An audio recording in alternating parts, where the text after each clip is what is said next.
बिस्मिल्लाहिर्रहमानिर्रहीम। वोट एक गवाही है, वोट एक शहादत है। आप जिस उम्मीदवार को वोट दे रहे हैं, दरअसल में आप उस उम्मीदवार की गवाही दे रहे हैं, शहादत दे रहे हैं कि मैं गवाही देता हूँ कि ये उम्मीदवार दूसरे की निस्बत दयानतदार भी है, अमानतदार भी है।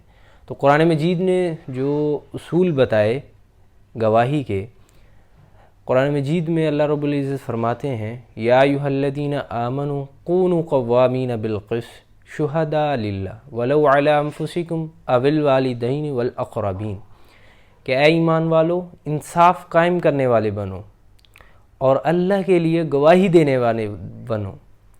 यानी जो गवाही आप दो वो अल्लाह के लिए हो, उसमें ज़ाती मफाद ना हो, ज़ाती तरजीहात ना हो।